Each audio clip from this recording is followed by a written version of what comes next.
Thank God मेरी AC आ गई। माँ जी आने दीजिए एसी वाले को, मेरे पापा ने भेजा है एसी लेकर। क्या एसी? नहीं नहीं बहू, हमारे घर में एसी नहीं लगेगी, एसी का बिल बहुत आता है। बेटा तू अपनी बीवी को समझा जरा, मेरी और भी 2 बहुएं हैं, अगर मैं एक बहू के कमरे में एसी लगने दूंगी तो मेरी दोनों बहू क्या सोचेंगी?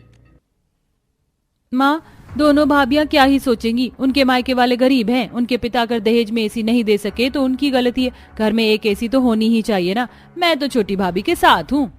और माँ बिल की चिंता आप क्यों करती हो, मैं एसी का बिल भर दूंगा। और माँ जी मुझे अपनी देवरानी के एसी से कोई एतराज नहीं है, जो एसी उसके पिता ने दी है। ठीक है, अगर दिवाकर एसी का बिल भरने के लिए तैयार है और तुम लोगों को कोई प्रॉब्लम नहीं है तो भैया जाकर लगा दो मेरी सबसे छोटी बहू के कमरे में एसी। घर में आते के साथ एक रात में ही अमीर पूजा अपने कमरे में एसी लगवा लेती है और आराम से सोती है। अगले दिन क्योंकि उनके मुंह दिखाई होती है इसलिए घर में काफी काम होता है, तो काजल अपनी माँ और बड़ी भाभी के साथ काम खत्म करती है। देखते ही देखते शाम हो जाती है और घर में मेहमान आने लगते हैं। काजल मैं पूजा को बाहर लेकर आ रही हूँ मुंह दिखाई के लिए, तुम जाकर कविता को बुला लो।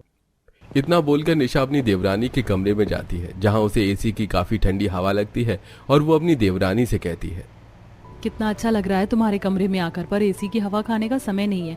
मेहमान आ चुके हैं घर में और कुछ मेहमान और आते होंगे, तुम जल्दी से बाहर चलो, हॉल में आज तुम दोनों की एक साथ मुंह दिखाई होनी है। इस तरह निशा और काजल दोनों ही देवरानी जेठानी को बाहर हॉल में लेकर आती है, जहां सिर्फ एक कूलर चल रहा होता है और कूलर के आसपास काफी सारे औरतें बैठी होती हैं। बीच में थोड़ी सी जगह होती है जहां उन दोनों को बिठाया जाता है। वहां बैठने के साथ ही पूजा को इतनी ज्यादा गर्मी लगने लगती है कि वो वहां से भागने के बहाने बनाने लगती है। दीदी यहाँ बहुत गर्मी हो रही है, लगता है मेरा बीपी लो हो गया, मुझे चक्कर आ रहे हैं, थोड़ी देर मुझे अपने कमरे में आराम करने दो। हाँ हाँ बहू क्यों नहीं, तुम जाकर आराम कर लो शांति, जब तुम्हारी बहू की तबीयत थोड़ी ठीक लगे तब उसकी मुंह दिखाई करवा लेना। मैं तो कहती हूँ इसे ग्लूकॉन डी दे दो, गर्मी सच में बहुत ज्यादा है। भगवान का शुक्र है मेरा ये प्लान कामयाब हुआ, अब मुझे गर्मी में बैठकर अपनी मुंह दिखाई नहीं करवानी पड़ेगी। इस तरह बहाने बनाकर पूजा अपने कमरे में चली जाती है और बेड पर एसी में बैठ जाती है। कुछ देर बाद सभी मेहमान आ जाते हैं और एक बार फिर शांति अपनी अमीर बहू के कमरे में जाती है। बहू अब तो तेरी तबीयत ठीक है ना, अब बाहर चल, सारे मेहमान आ गए हैं, थोड़ी देर में मुंह दिखाई की रस्म खत्म हो जाएगी, तो तू आराम से अपने एसी वाले कमरे में बैठ जाना। माँ जी मैं बाहर हॉल में बैठकर अपनी मुंह दिखाई करवा तो लेती, पर मुझे क्लोस्ट्रोफोबिया है।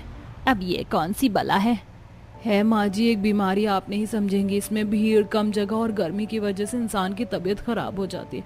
आप एक काम कीजिए, मेरी मुंह दिखाई मेरे कमरे में ही करवा दीजिए।